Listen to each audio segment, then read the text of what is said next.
Hello and welcome to this very special episode where we're linking up Help I Sexted My Boss with RedHanded, two podcasts that are united. We're William and Jordan from Help I Sexted My Boss. Hello to you. We're Hannah and Suruthi from RedHanded. And welcome to our lovely studio. It's very lovely, here. do you know? It We is. share one with loads of people. So whenever we come in, everyone's unplugged shit and it's just a nightmare. But this is lovely. No, This get is. your own. We're working on it. Yeah, okay. We should start as well by saying, sorry that I'm late. We were thought the crime that we were going to be solving today was the mystery of the disappearance of Jordan North, which would have worked with the vibe. William's very used to it. Also, I should apologise for moving this back 4 times. Is it now? We've That's changed. absolutely fine. We are excited to be here. We're particularly enjoying all of the real plants that you guys have. Well, thank you so much. Just Yes, to we've had a point fresh those out. delivery. We were explaining there's a certain demographic of our audience that hated our fake plants. Yes. They are correct. But Yeah. that's a snake plant there. Or is it a spider plant? Snake. Yeah, snake. Snake. And I've got one of them at home and I've killed it because Okay, can I just say, when Tony, our plant gay, delivered that, Don't call him the plant gay. he said they are indestructible. That's what I was going to say. So Well, the fact you've killed it gives me What great did you hope. do to it? I Burn think it? I've overwatered it Oh. because they're not really meant to be watered. How those often did you ones. water? Every week. That's what he said for us to do. Oh well, for How some- much, though? Just like a jug. A jug? Yeah, I'm not How very big's good. your jug? I didn't. How big are your jugs, Like a Jordan? milk jug? An ironing jug? It was like A chamber pot? one of those plastic ones you use for ironing. goggle Oh, jug. right. Oh, right. Okay. Yeah, All right. it's not like a bad. Pyrex one, but same set but plastic. Plastic Pyrex, lovely. Yeah. Anyway, Yes. and I've just got back off a stag do, but anyway. Oh, no. I want to hear about the stag do. Are you allowed to talk about it? No, 'cause it was very good. We all had a lovely time. Good. And that's the story. Girls, do you like girl? How would you Yes, identify? whatever you Would like. Ma'am. Okay, ma'am. Madam. Madam. Mem. Oh, what's plural? Madame. Madame. Tell us, what is RedHanded about? Well, we are a true crime podcast hosted by the two of us. We don't know how long we've been running. We were trying to figure that out before we started recording, and it's somewhere between 6 and 13 years. Yeah. We don't know. Oh, wow. Wow. No. Because I always used to say 7 years, but then I feel like I was saying 7 years for about 4 years. So I Yeah. don't know. Maybe it's like when you get to a certain age and you've just been that age for a really long time. Yeah, Yes. still 27. Yeah. So Like it's Jordan True. and his media age. Yeah. So RedHanded has been running for some length of time.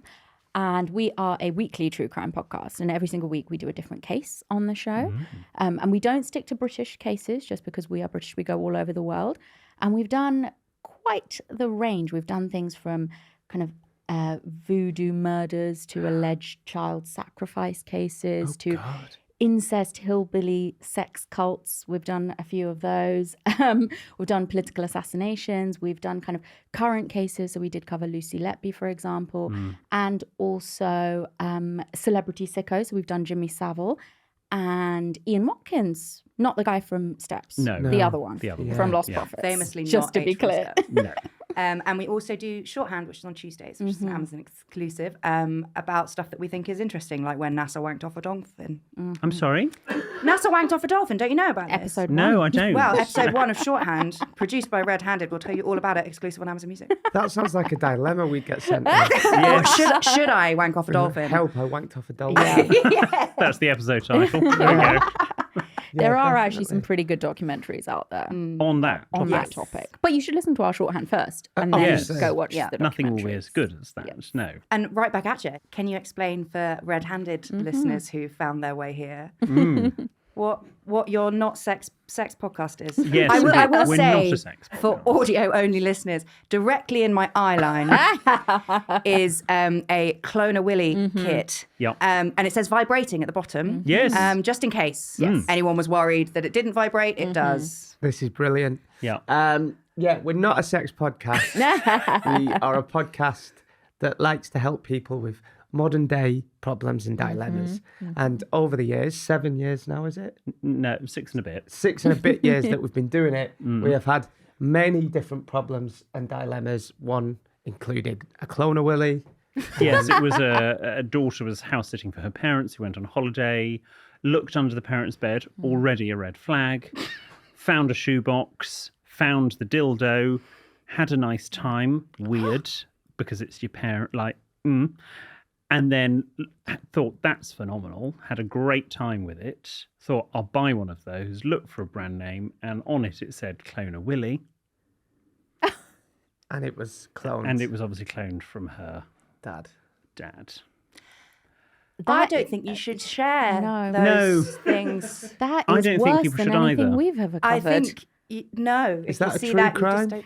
It's a crime. I feel That is a violated crime. by it. Yeah. Is that incest? Yes. Yeah. I'm going to say it's as close as you need to get. Yeah. I'd say Not it's that you need to get Not that, you no. need to get. Should just stress. No. If you're incest curious, that's as close as maybe you should get. Wow. I don't know. Didn't know that was a phrase. Anyway, away from Cloner Willy, we also do help people with their problems and dilemmas, such as if they've had problems with their diplomatic parking bay at a high commission. We do proper I like etiquette. to say that one just for a bit of light and shade. Mm-hmm. So it's not all Cloner Willies and sex, because we're not a sex podcast. Yeah, we get bits like who should pay for the bill and what did we have recently that we both really liked? I was like, oh, this was a good one. Oh, yes. We had a very good one recently about if you split up with whoever you're dating and there are photos of them on your profile, do you delete? Do you archive? Do you Dilemma. leave them there? Particularly, probably it's more, I guess it becomes more of an issue when you then have someone else that you're dating. If you're single, it's probably less of a What was the answer? taboo. Well, I said just archive, but equally, I don't think you necessarily, if you feel you need to do something, it's better to archive it rather than delete it. So at least you've got the memory. But also, they're part of your past, so you can't rewrite history, as I'm sure you know full well on your podcast. You know, what happened. So Yeah, that's why we have a laptop so we don't get it wrong. yes, well done. We don't have laptops. So, shall we explain how this episode's going to work then? Yes, and whilst you do that, would you like a gin and Dubonnet? I've been waiting for Desperately, you to yeah. So ask this is the us. drink that we drink. Yes. I'll let you set this one up. On our podcast, we always start with a gin and Dubonnet. We did it on our very first ever pilot. And the idea was we were going to bring in different cocktails every week. Right. And William started us with a gin and Dubonnet because it was the Queen Mother's favourite drink and the late Queen's favourite drink. So we get pretty squiffy on it. And it's really strong. I'm It looks it.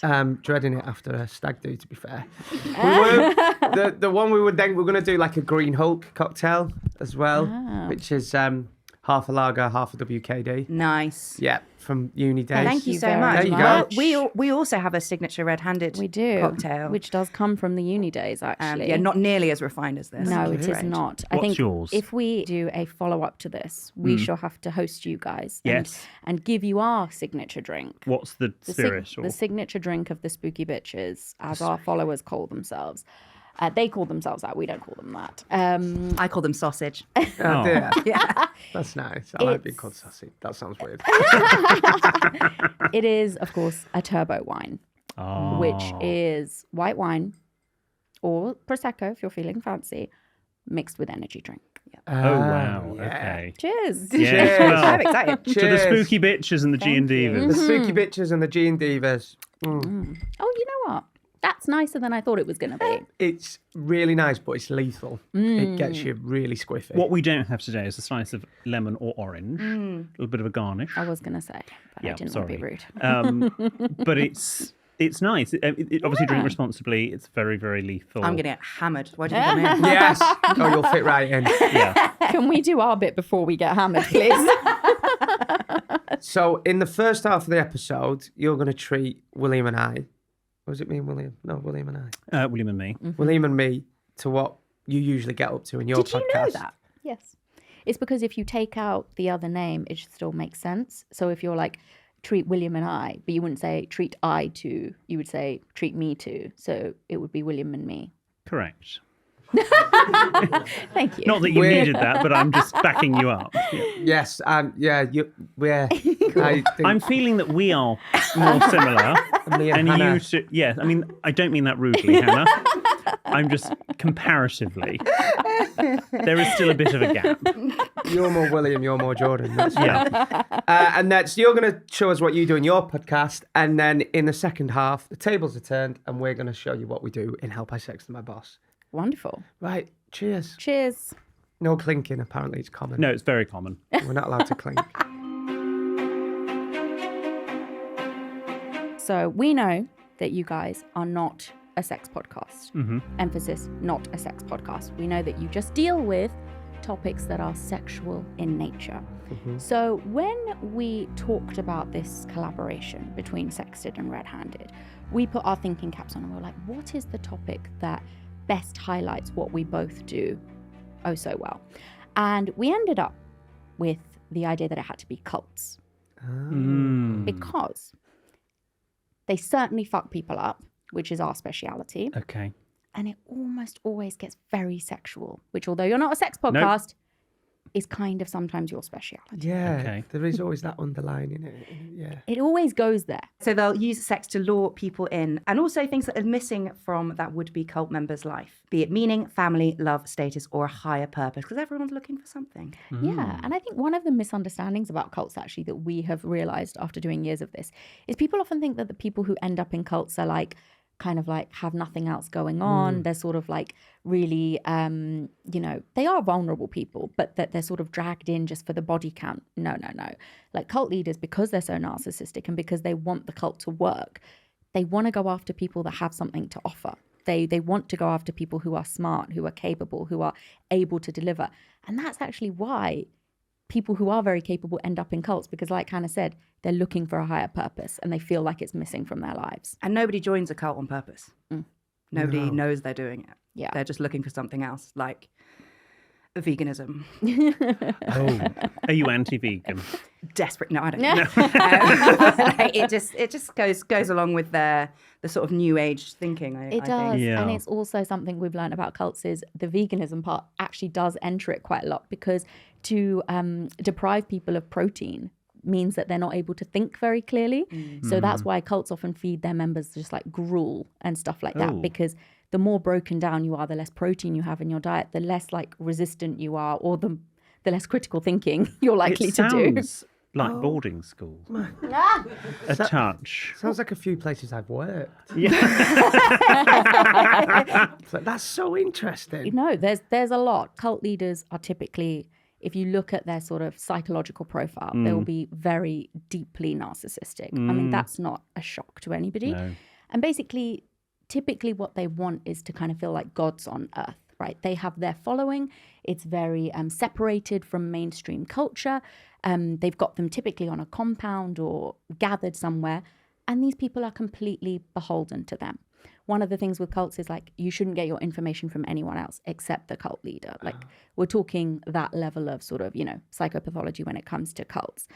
And that's exactly what's going on in the case that we've picked to talk about today. Can I ask, do cult leaders know they're starting a cult? Do they say, I'm going to start a cult? Or It's a good question. Generally not. Yeah. Generally, you'll see them, and the majority that we see and have covered on RedHanded do start off as Christian ministers. And then, particularly in the States, as like evangelical ministers. And then they're like, oh, I quite like this. Everyone's listening to what I'm saying. And then tithing is a very Christian thing. You're supposed to give 20% depending on which denominational Christian you are. So it's already built in within the doctrine. So it gets a bit easy to be like, I know I said 20%, but actually everything you've ever owned has to come straight in. Yeah, I think one of the things we find with cults is, like Hannah said, it's easier to start the cult based on some understanding that people already have. So if it's an existing religion, it's easy. You're asking a smaller leap of people to make rather than something completely brand new. Another age of like cults that we saw, especially in the sort of 70s and 80s, was also this kind of Eastern mysticism. So people in the West were getting very jaded with Christianity and what was going on here. So then you had some of these cult leaders who would like take a little trip to India, and then they'd come back and they'd be like, I found the answers. It is in Eastern mysticism. And that gave people this feeling of, oh, well, maybe this will be the answer to why I feel there's a missing purpose in my life, etc., etc. Cast off your material possessions and give them to me. Yes. Don't throw them away. Give them to me. Yeah. So, yeah, like Hannah said at the start, it's kind of the cult is always there to exploit people. It will be for slave labor or for sex or for money or something. But the people in the cult are always being exploited by this highly narcissistic, psychopathic leader that sits at the front of it. So, yeah. We've got a very interesting case, but... Okay. We're going to ask you some questions. So this is to understand how much you guys already know about cults. So in 2019, which celebrity, alongside his band, 30 Seconds to Mars, started their own cult on a private island off the coast of Croatia? Oh, I interviewed him. Danny, I did. I believe you. Danny from McFly. No. Yeah. Yeah. Danny from 30 Seconds to McFly. What's he called now? I interviewed him not long ago. Not the one that you... not Halsey. No, it wasn't young. It wasn't Youngbloods, It wasn't that's young. it. That sounds like a cult name, though. It doesn't does, it? yeah. Oh, it was. Quite a famous actor as well. Yes. Played He was Joker. Yes. And Dallas Buyers Club. Yeah. Yes. Don't tell me. He's won an Oscar as well, hasn't he? A few, I think. Joel, Jed. Jedward. You're so close. Not Jedwood. Oh, why can't I literally? No, it's not. Go on, tell us. Oh, don't. It's going to It's a very American first name. What's it begin with? Jay. You're Very right. biblical You're name, so really. close. Oh, what's it called? Gerard. So I'm going to give it to you. close. That's so close. It's Jared Leto. Jared Leto. Jared Leto. Yes. Yeah. Sorry. So yes, it is true. If you give it but a quick Google, you will see that there is a lot of pictures of this island. I think they've called it Mars Island, the private island off the coast of Croatia where they are. And to be clear, because, we don't want to get anybody sued or anything, Jared Leto has never officially commented on this group. He's never acknowledged it. He's never said anything, but he's definitely there. And Not sure how that allegedly. stands up legally. There's pictures. So Yeah, the group, dressed as Jesus. yes, dressed as Jesus. He does look a bit biblical, doesn't And he? he's On really purpose. leaning into it. So the group call themselves the Echelon. Okay. The group, I'm saying they're a cult, but looks like a cult. In our episode about cults. But there are, like Hannah said, there's plenty of pictures of Jared Leto on this island, dressed very much like Jesus Christ Superstar, while hordes of people also wearing long white robes are swooning over him. That's the only way to describe it. Like they're trying desperately to touch him. It's all very weird. And if you actually check out the hashtag Mars Island, there is an official post on there with the caption, quote, "Yes, this is a cult." So don't know. Okay. Maybe it's a bit too on the nose. There are people on the internet who say this is just a publicity stunt, and maybe that's true. But do the people who are there know that? I don't know. I don't know if they know they're part of We a went to publicity Benidorm last year for an episode. Maybe next year we could go to Mars Island. Should we do a live Because recording? you know old Jared. If you'd have said to me, of all the people you've ever interviewed, who do you think could start a cult? It probably would have been him. Oh, that's good to Yeah. know. Okay. Maybe we should infiltrate. Maybe we should go and pretend to join the cult Yes. and then make a little... No, because that's how they get you, and then you start believing it. Oh, Yeah. no. I don't think I would, if I'm William, we honest. can She says deprogram that. them. She We says can- that. I wouldn't fall for this cult business. If anyone's joining a cult, it's not me or Okay. William. No. It's you two, basically, is what we mean. I'm just looking for a higher purpose. Yes. We'll be there with our shaved heads. Right, next question. Charles Manson was the infamous leader of the Manson family, but a member of which wildly successful 60s band briefly fell in with the Manson family in 68? I know this as well. Was it one of the Nolans? No, No. Good guess, though. Was this the Kool-Aid one? no, that's Jonestown. And it was okay. Flavor Aid, but go on. It was a female, was it? No, I was thinking, A 60. What 60s. nationality? American. I don't know. I obviously. thought it was, I was going to say Stevie Nicks, but that wasn't Stevie Nicks, and that was the 70s and 80s. It's a man. We'll give you that clue. 60s. Can you sing one of their tunes? Hum it. Hannah? I can. Da-da-da-da-da-da-da-da-da-da. It's like they're here. Tony Christie. No. Yes, imagine. This is the way to Culturillo. Amarillo. Yeah, I was trying to be funny. It was Oh, I a- see. It was a Sorry. cult joke, guys. You did a joke. I did a joke. Um, Cheers. You could at least pretend to laugh. okay, good Should we vibrations. edit That's one one and a of half those. in? Oh, yes. I've seen the film. Beach Boys. Yeah. What's he called? Oh, Tony Wilson? No. Yes. I thought you said Tony, but you didn't. I said Tony Wilson. It was Dennis Wilson. I thought you Dennis said Denny. Wilson. Dennis Wilson, Dennis the Wilson. drummer. Have you seen that film? Oh, no, it wasn't the drummer. I'm thinking of the main guy. But anyway. Okay, no, it was the drummer. It Yeah. was. Wow. And he met Manson in '68 and then moved in with him and the family for a bit, and then they all got gonorrhea. Oh. And To be fair, it's something get like around. Freshers Week at uni, isn't it? Something like Freshers at uni. It someone, is. you can cut this if you think it's gross, but someone, a friend of mine, received a text the other day from a lady of questionable affection that said, "I've got the gone, you should get tested." Gone. Brilliant. Wow. How childish! I love that. Why are we infantilizing gonorrhea? What a weird Yeah. thing to do. Oh, wow. Anyway, He let them move into his like $1 million house, and they all just Yeah.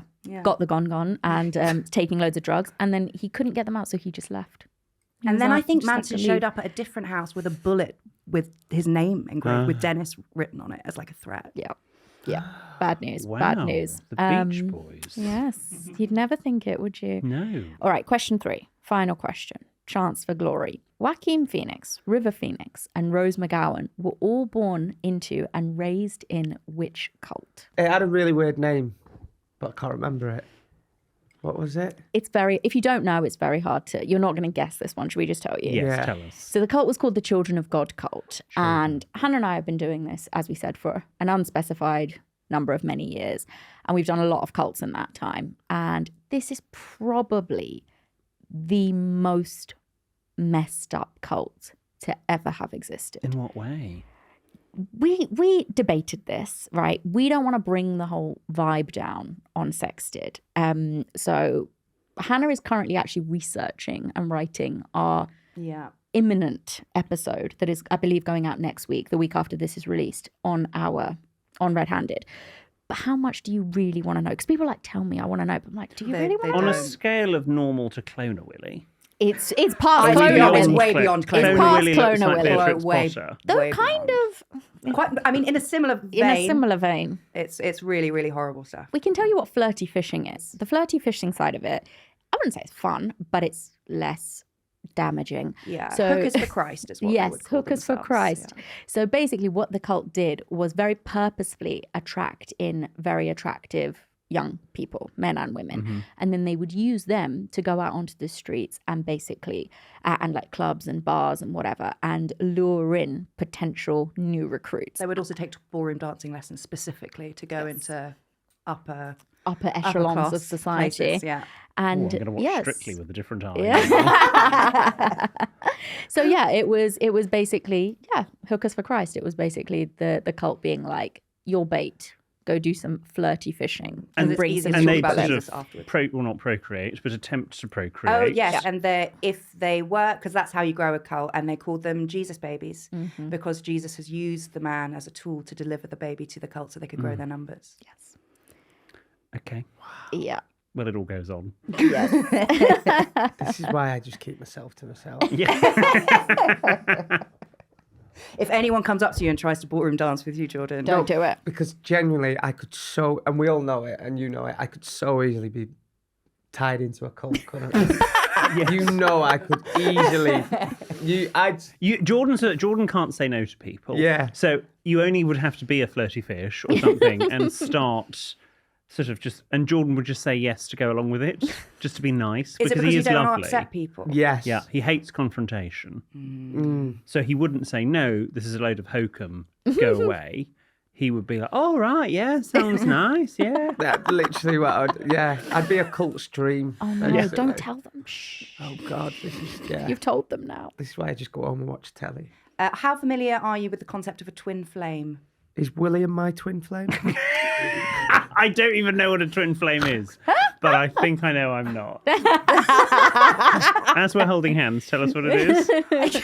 It's the idea that you're one soul in two separate bodies, and then you are drawn to each other throughout your life. Yeah. To that's be fine. for the I thought- ultimate harmonious union. Jordan's my twin arsehole. That's probably more. That's more what I'd say. Okay, twin flame sounds quite Yeah. nice. So you're sharing a soul and you can't possibly be apart, and you find each other, but somehow it is someone in the same country as you and not in a village in Eritrea. Yeah. Oh, okay. Yeah. So is it good? Because we're just friends. When I put that, like, Yeah. Is it Twin mainly flame is sexual. Yeah, it is. Yeah. Oh. Yeah. I wanted to let you guys, Okay. I didn't I want wanted to. I you didn't to- want to yeah. block the flame. love that was going on here.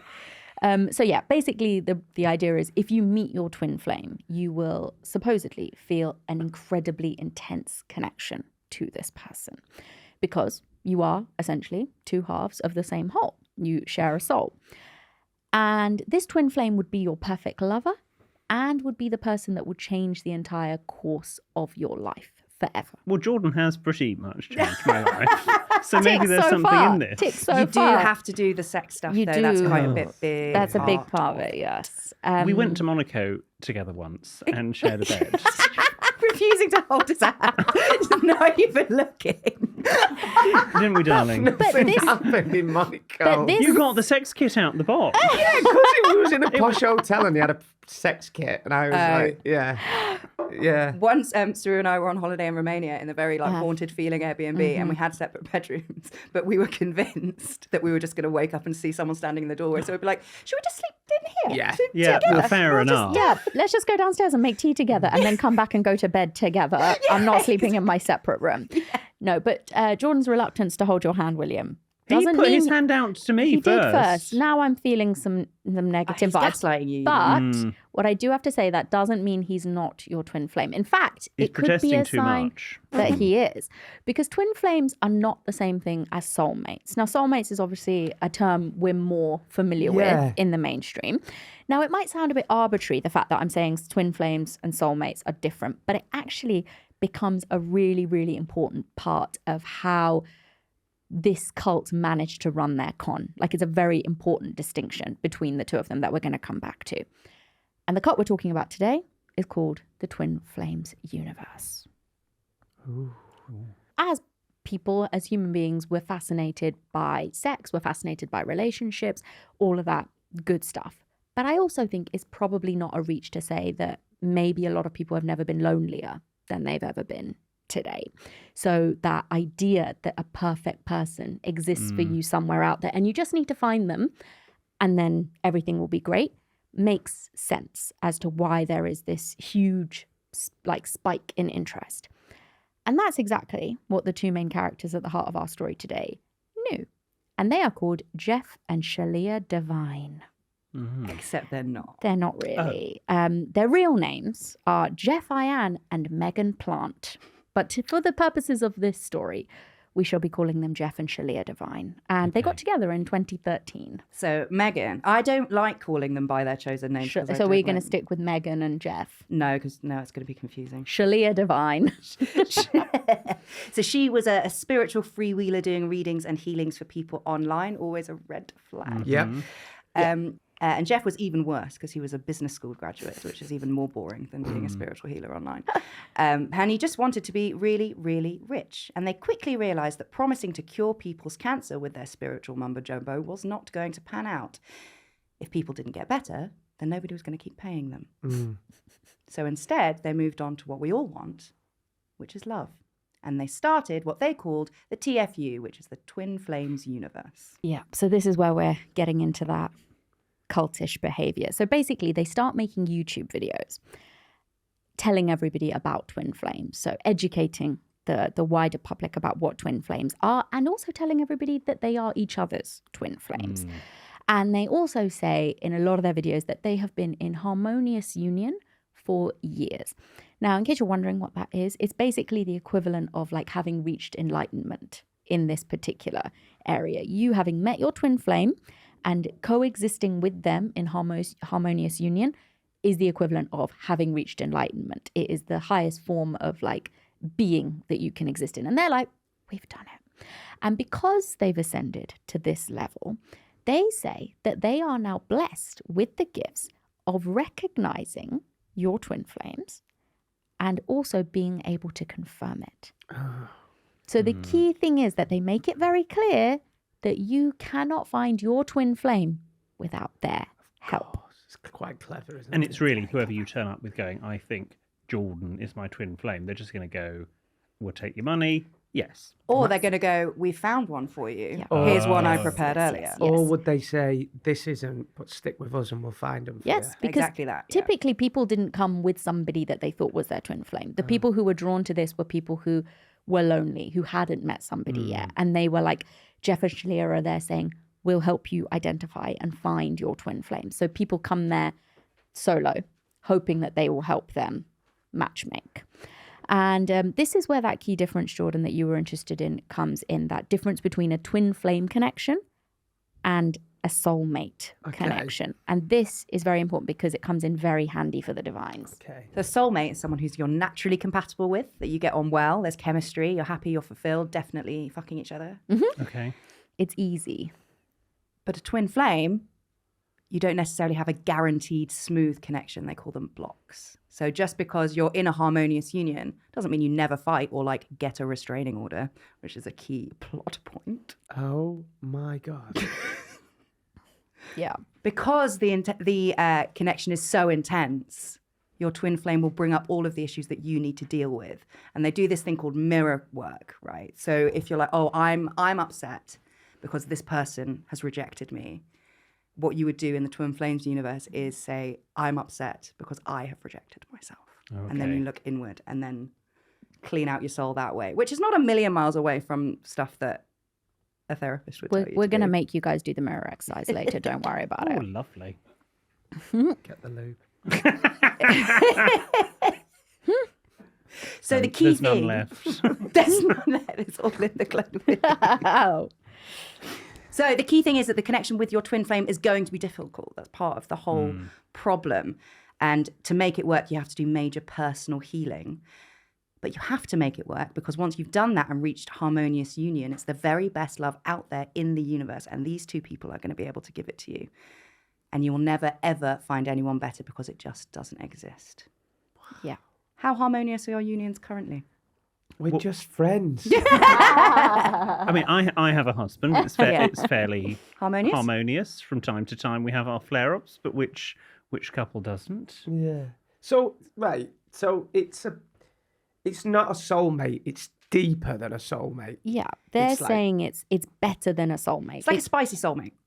Yeah. And and when you meet this person, it's like phenomenally, but is that the right word? Yeah. Like, but it's just next level love. but not necessarily easy. So what they're saying is if you meet your soulmate, it will be easy. It'll be like you'll be compatible. You'll get on great. You'll have, minimal problems, no more than an ordinary couple does.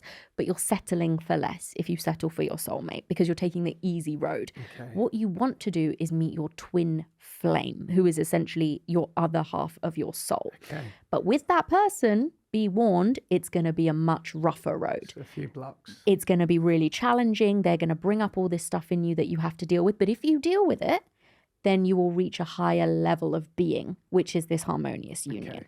And as you can see, already that's becoming very convenient for them because crucially, with the twin flame, sometimes you can seem like a really unlikely pair.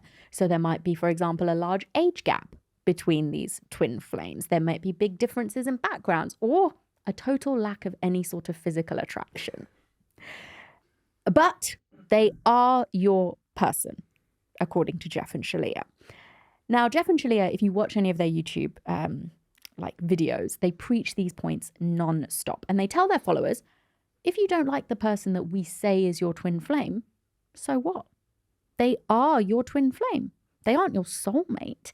Twin flame relationships will be hard and you might not even like them, let alone love them. You might not even want to be anywhere near them, let alone have sex with them. But you have to find the inner strength, resilience, and gratitude, and these are quotes taken from them, to make it work. How very convenient. Yeah. It sounds a touch sort of, can I say this, rapey adjacent? Yes, yes, Yes, you 100%. can. It's very icky. It's like just being like, you, William, don't care about any of your preferences, any of your attractions, anything that you want in a person. It's this person. And if you can't make it work with that person, it's your fault, not because we've I mean, it would be done it funny wrong. if I was there and they were like, hello, this is Stephanie. Yes. She's your twin flame. Yeah. Regardless of whatever, I'd be like, well, I've got one or two things to say. And there's a lot of that. And it's just basically mumbo jumbo they've made up. Yes. Yeah. If we tell you, Jordan, that your twin flame is your colleague, I'm not saying it's William, a colleague, and that person is like, I don't like you, please stop telling me that I'm your twin flame. I don't know what you're talking about. Because the person they point you to may not be in the cult. They could just be a random person they say is your twin flame. And you keep going up to that person saying, no, I really think we should be together. And that person's like, please leave me alone. Jeff and Shalia are basically telling them, do not take no for an answer. Oh, that's so So this is where we become ever more rapey adjacent. That's so bad. So essentially, they're teaching TFU students a lot about how to manipulate people, how to stalk people, and also just boundary crossing, just never, ever, ever stopping. And all of those actions were widely celebrated by the cult because it showed a dedicated student of TFU trying hard to make their love work. Yeah. So showing up at someone's house in the middle of the night, leaving a photo album under their car. Fantastic. Yes. That's just being a stalker. It is. But in the cult, it's being someone who's really committed, someone who's really committed to the cause. So they'll be heralded sort of amongst the rest of the students as being someone who's really, look how dedicated this person is. You should all aspire to be as committed to making it work with your twin flame as Jordan is. And so you're kind of getting positive reinforcement for doing something that is so terrible. So it gets very messed up in people's heads. So while their students' lives are very much falling apart because they're getting arrested, they're getting restraining orders set against them, all this kind of stuff, and in some cases even moving across the country to move in and live with somebody that they do not know, and doing this based on nothing more than the word of their leaders. Now, Jeff and Shalia, while all this is going on, are enjoying their millions and millions and millions of dollars because by this point they are absolutely raking it in. But how are they profiting off this scam? I hear you scream. Yes. Yes, please. And they don't hide it either. Like one of the first YouTube videos that if you search them, which comes up is them in their $100,000 car. Oh, right. Would you say Porsche or Porsche, William? Well, they're both vulgar. But I would say Porsche. I would say Porsche as well. But I believe it is Porsche. Anyway, so how are they making money was the question. And the answer is the Twin Flame Ascension School. So now we're going to tell you how much money they were making off each person. So the pair started to sell online classes on how people could find their twin flame. And those classes cost $222, angel number, a month. And then people were forced into signing up for a year at a time. And yes, it's a lot of money, but it's true love. And can you put a price on it? Apparently, yes. And it's $222 a month. Wow. Jeff and Shalia, they're running these classes. They're charging all this money. And you might be wondering, like, what are they actually teaching? One thing that seems to be repeatedly shoved down everybody's throat and seems to be pretty much the only thing that they talk about quite a lot of the time is this mirror exercise. So for all of your problems, if you're ever having an issue with your twin flame, if you're ever having a problem like you get arrested and put in prison because you've been stalking your twin flame, do the mirror exercise. And it goes like this. Basically, they tell you to say a sentence about a time that another person made you feel negatively. For example, I am blank at blank for blanking me. So, William, do you want to give us an example of this? How long have you got? No. And does it have to be a negative? Yes, it does have to be a negative, yes. So it's the negative action, how it made you feel in the person. Oh, I am incensed that Jordan didn't read my message on WhatsApp. Okay. Oh, is it? 'Cause I didn't follow you back on TikTok. Oh, yes, I'll do that. I am going to do that. It's getting a bit petty now. I'm doing it as like I am incensed that Jordan didn't follow me back on TikTok. Okay, good. Now we have to do the mirror exerse. So, William, you need to say the sentence again, but reversing it and aiming it at yourself. Okay. I am cross that I did not follow myself back on TikTok, even though I don't think that's technically possible. Feel anything? Feel better? Oh, it's so much better. Good. Unburdened. Unburdened. Yes. Good. Closer to your not twin flame? So much closer. I mean, I can't message him on TikTok, but I'm closer than that.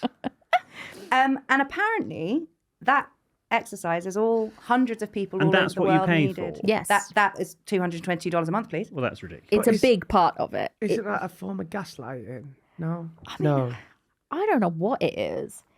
I feel like they're borrowing from like maybe some reframing ideas. So Yeah.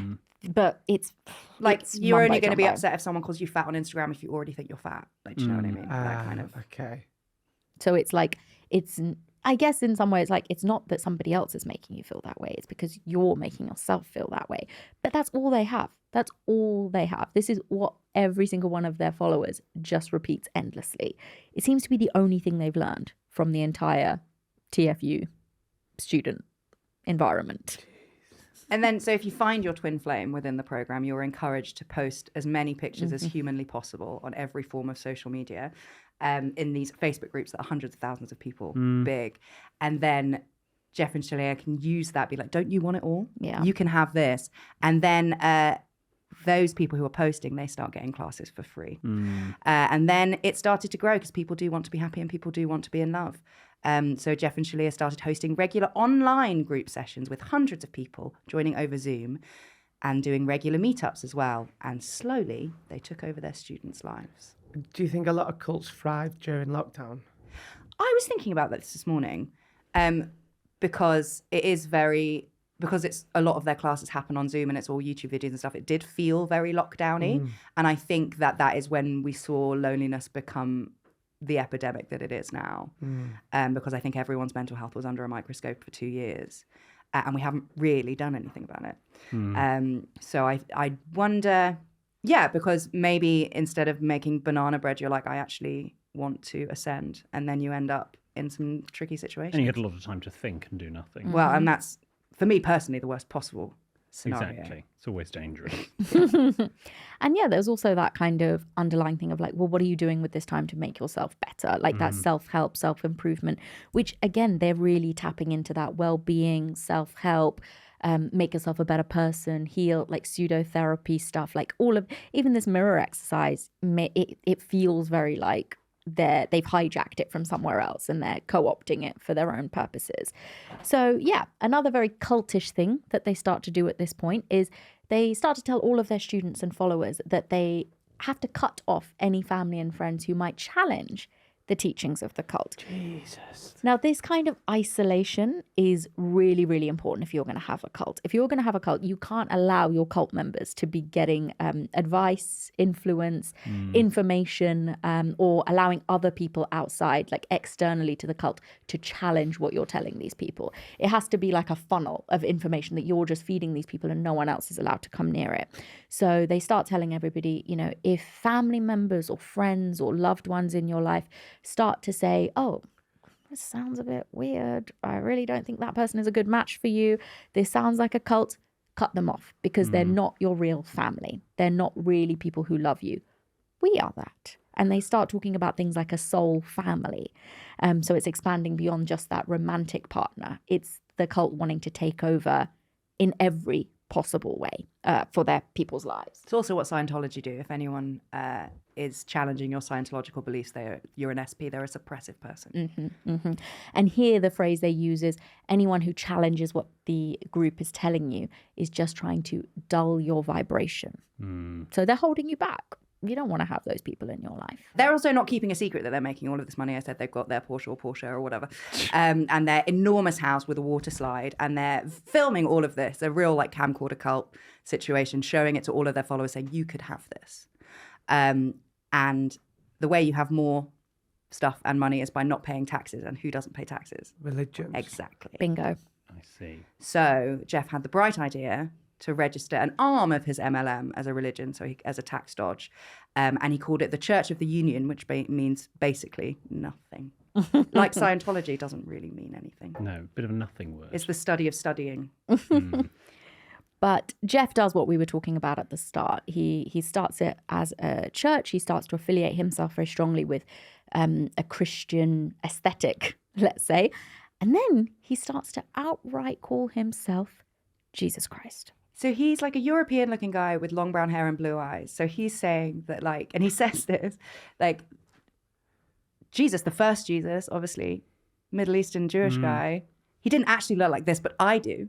I'm the second round, so they're predicting me. Yeah. And it's a big thing. He has, and it shows his sort of level of narcissism. He's not just saying that he's somebody who has all the answers. He's literally saying, I am Jesus Christ. Wow.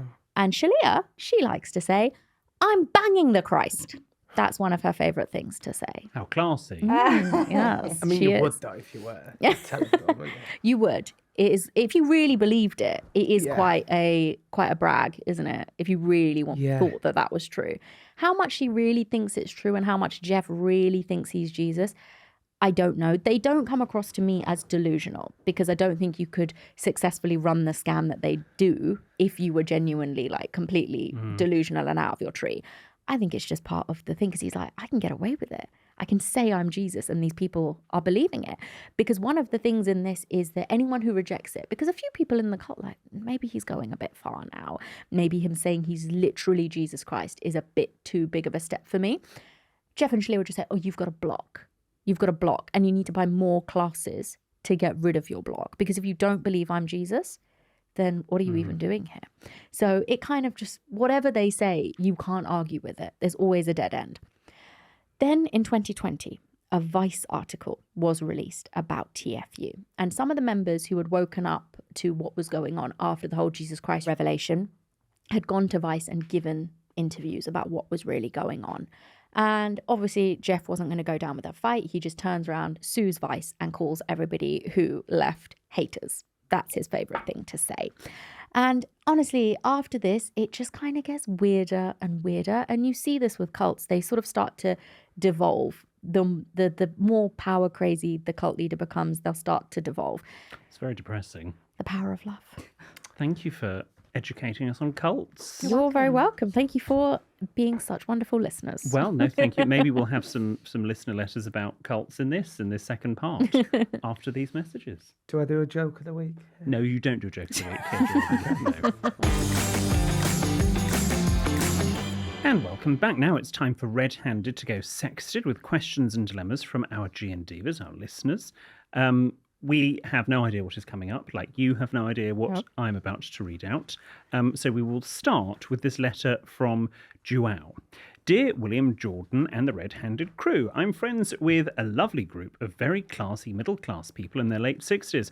I'm in my early 30s, for your reference. Their manners are impeccable. Or so I thought. We were all at a party together when my friends decided to leave. I followed suit, not wanting to stay alone. However, to my surprise, they did not look for the host to say goodbye. When I asked if we should do so, they said it was terrible manners to disrupt a host to bid farewell. The correct attitude would be just to exit the party and send a thank you note or text the day after. This was completely new to me. I've always been taught that it's impolite to leave a party without thanking the host in person. What is the correct etiquette in this case? Should I adopt this advice and start doing Irish exits? Many thanks, Joao. I thought it was called a French exit. Yeah, it's called both. Or a backdoor boogie. Or a what? A backdoor boogie. I call it the trapdoor. Trapdoor. A trapdoor. Do you do it? Oh, yeah. Yeah, I Love do. it. You backdoor boogies, you just go out the back, you dance out. I read something the other day that if you do the Irish exit pretty consistently, you save like 2 years of your life. Yeah. Right. With all the friends that you lose along the way. I think at a dinner party it's different if you're all around the Oh, yeah, I'm not table. going to get up from the table. Yeah, but at a party, I think it's perfectly fine. I wouldn't mind if someone did it to me. Yeah, I I think don't even send thank you notes. No. Oh dear. But I Thank you for listening to this episode. on the said stag do, I left them all to it most nights. I was like, I'm off now. Yeah. You did it when we went to Benidorm. Yes. Yeah. Trying to do it at the airport, but alas. What would you do? I What's your advice for personally Joel? wouldn't feel offended if somebody left my party without saying goodbye to me, but I would feel compelled to say goodbye to them if I left their party. But it depends on how drunk I am, Yeah. Okay. to be perfectly honest. But they do take ages to say goodbye now, don't they? I think at a wedding you can't say, where there's obviously comparatively more. You just need to say goodbye to the couple getting married, Yes. and maybe the immediate parents of the couple getting married, presuming they are there and present. Other than that, that's fine. You don't need to go around saying goodbye. No. But I would say, from an etiquette point of view, you should say goodbye to the host and the co-host at a party. Okay. All right. And I'm surprised that Joel's friends who are older didn't know that. Okay. So Shocking. It's not just the younger generations. This is from John. Hello, everyone. I was in a work WhatsApp group chat full of filth and jokes. Some so cringy they might even make members of the North clan blush. But recently I've noticed the chat has been very quiet. Nobody has been replying to my messages. So last week I decided to investigate. It was only after looking at the group I realised what had happened. Everyone, bar myself and another, had left en masse on the same day a month before and hadn't said anything. I was still messaging throughout that month, none the wiser, as no messages or alerts had come up saying everyone had left. I was a bit hurt and embarrassed when I finally noticed, and now have no idea how to approach the situation, and it's been over a month. So what's the etiquette for leaving a group chat? Should you give a reason before you leave so people know, or is it acceptable to ditch as a big group without warning? Love you guys, from John. Oh, that's a very modern problem. I think it depends on the group, is what I'm going to say. If it was like for a stag's done now, all the jokes post-stag have been made, when's the time to retire the group? Yeah. When can you leave the group? But if it's like a friend group that's just an ongoing one, leaving's a bit sus. It does always look rude when it says so-and-so's left the group, doesn't it? I think you don't leave the group. You make another group excluding the people you don't want in the new one. I think that's polite. Yeah. So I was part of one called Mates, like M8S, and now it's M12s because everyone's broken up with everyone else. So we made a new one. So we've had several iterations of the same group, and the first one to get excluded was called Jack. So we do call it Getting Jacked. Right.